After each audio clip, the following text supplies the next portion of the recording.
something that went wrong was feedback, and people being able to kind of not get any feedback or necessarily know that something is working. So by removing the ability to close, it stops the player from over pressing something. Something else that went wrong was the death animation for the wolves. They would not do any kind of animation, would not play after death. So we resorted to just destroying them on death. But as you can tell, it doesn't look good. Some NPCs were not able to die or take any damage. Any slight change in code would cause them to break. So we had to have kept basically all the NPCs, all children of one NPC. The game is very quiet. Not having any ambient noise or very much feedback sounds made the game very boring and kind of just uneventful. By adding background music, we were able to give the whole level a different kind of feel and give it the exact direction that we wanted. Something that went wrong was the health system, which required a complete overhaul because the player health and enemy health wasn't working as intended. Now enemies take damage from weapons and the player takes damage from enemy attacks, as well as environmental hazards such as poison gas as seen here. The player is constantly taking a small amount of damage due to the poison gas. Another thing that went wrong was the animations that played while locked onto a target. At first, the player character would wave its arms around while moving. This was solved by adding a few checks in the animation graph of the player character that checks for things such as if the player is moving, play the strafing animation.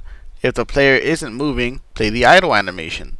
If the player isn't locked on but has a weapon drawn, play the running animation while moving or the standard idle animation while not moving. This had to be done for every weapon in the game. On another note, what went right was the dual pistols. The dual pistols are the player's primary weapons. The player always has them and they can be aimed and fired in any direction within the 180-degree radius in front of the player. Hello, I'm Eric Seal, and I'm going to show you what I first was having trouble with my project. So this is the first thing, which was climb. Let me show you here. It has a little trouble climbing up. It has a little bit of tearing. And then the second thing that went wrong, this is my other mechanic wall run.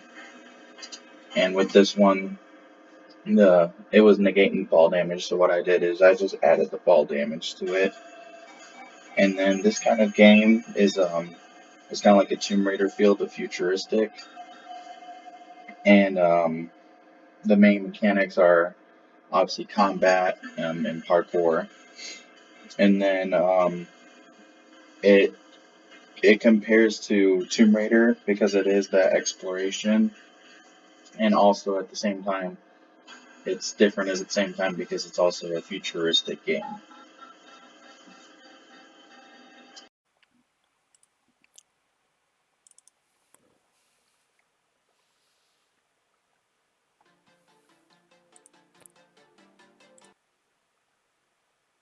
Matthew Wolf, Team Gentle Wraith, Cryptic Ventures. Originally designed to be similar to Tomb Raider, it is no longer a Tomb Raider. For some reason she is not doing the crouch like she's supposed to. And that's a good thing I picked the older build. Probably stuck in the wall already. Yep, there we go again. That is a bug that took quite a while to fix. I'm not happy with it. I spent way too much time trying to fix it. Swamp water is another issue. You will randomly get hit by swamp water when you're not in swamp water and be stuck walking at swamp water pace. No matter how many times the code's been rewritten, the water's been deleted, recoded, and replaced, the water height has been changed, it still seems to affect the player for no reason. So we found a loophole to make it work with the game. Otherwise the zombies would win and you'd be screwed. That door, I was able to avoid it. It will randomly close on player if they're in there. The text that pops up on the doors has also been fixed to only show up briefly, not flash, or throw artifacts around and keep firing even though the player has already read it. The last item that would be an issue was getting this door to open when you hit the E key. I'm trying to slam on it. There we go. And it's not doing anything at all. I wasn't even facing it that time. That's been fixed, so everything's good. I just had to recode how that went, move the collision. Zombies can't attack through buildings. Water is still water, but in a good way. And the slide no longer shoots the player through the wall. Thank you for your time.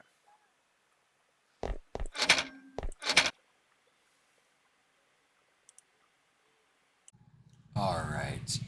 Right here, there is a flashlight that went well. It also rotates the head. Here is a voiceover and a little icon right here that glows whenever it's able to be done. And you can toggle your cyber vision. Like so. There's a toilet that you can do. It will flush and you can also drink from it. That went well too. Another mechanic that there is a grapple gun, and which you can magnetize items with. That went well.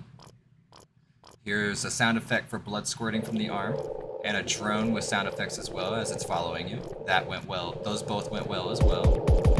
And the sound effect for creating the gun was used with Audacity. That went well as well. Here's another voiceover with the Take this and light your way. Icon glowing when it's done. And the feet appear. And here's the T-Rex. What didn't go well was the walking of the T-Rex. Thank you for watching.